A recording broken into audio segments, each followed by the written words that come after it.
Colonel साहब, अबड़ा साहब, सम्मानित मंच, मेरे से पूर्व वक्ताओं ने बताया कि ये ticket M R Ram ji लाए हैं। मैं आपको इस टिकट के बारे में पूरा बता देना चाहता हूं जो मेरी जानकारी में है।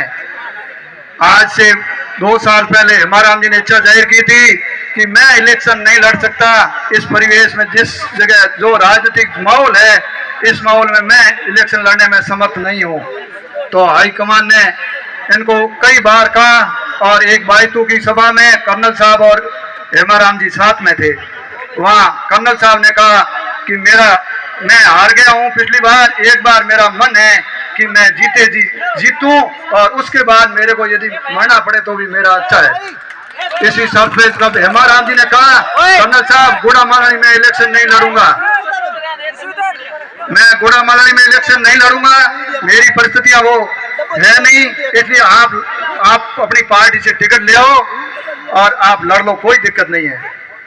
ये बात है। बाईतू में एक मंदिर की प्रतिष्ठा थी, कई बार वो वीडियो वायरल हुआ, आपने भी सभी ने देखा होगा। तो वो बात चलती गई, टाइम निकलता गया। हाईकमान ने फिर अभी बात आई 3 दिन पहले, तो उसमें ये एम आर राम जी के पास CEC की कार्यालय से फोन आता है कि एम आर राम जी वह नाम आप अकेलों का ही गया है, 3 दिन पहले की बात कर रहा हूँ। तब एम आर राम जी ने कहा, मैंने तो मना कर दिया है, मेरी जनता में सब लोगों के सामने मेरे परिवार की ओर से मैं इलेक्शन नहीं लड़ूंगा। मैं आपको तो 2 बार आगे दिल्ली और आया था और आज दिल्ली और आ जाऊं और तो मैं क्या करूं, मैं इलेक्शन नहीं लड़ूंगा किसी भी शर्त पे। और यदि मेरे नाम से आप टिकट जारी कर दोगे तो मैं आपका हल्का लगेगा। उन्होंने कहा हमारा हल्का कैसे लगेगा, कि ऐसे लगेगा मैं गायब हो जाऊंगा, फॉर्म नहीं भरूंगा, तो क्या आप दिल्ली आओ। तो मैं उस समय साथ में था, तो मेरे को कहा कि आप भी साथ चलो, अपन चलते हैं दिल्ली, मैं तो मना कर नहीं जाऊंगा। मैंने कहा साहब मैं साथ में चलूंगा तो मेरा भी ये लोग कहेंगे कि साथ में जाना, टिकट गंवाना है। तो ऐसा कुछ मौका नहीं। फिर वहाँ वाक़ा ये बना, वास्तविक वाक़ा बना, वो बताता हूँ मैं। मेरे को एम आर राम ने कहा कि वास्तविक वाक़ा बताना है।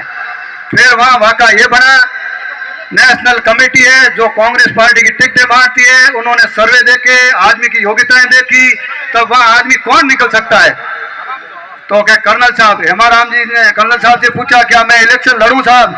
एम आर राम जी ने एक ही अक्षर कहा, यदि कांग्रेस पार्टी टिकट दे देगी, जिस आदमी को भी कांग्रेस पार्टी टिकट देगी, मैं एक सच्चे सिपाही के रूप में, कांग्रेस कार्यकर्ता के रूप में उसकी मदद करूंगा।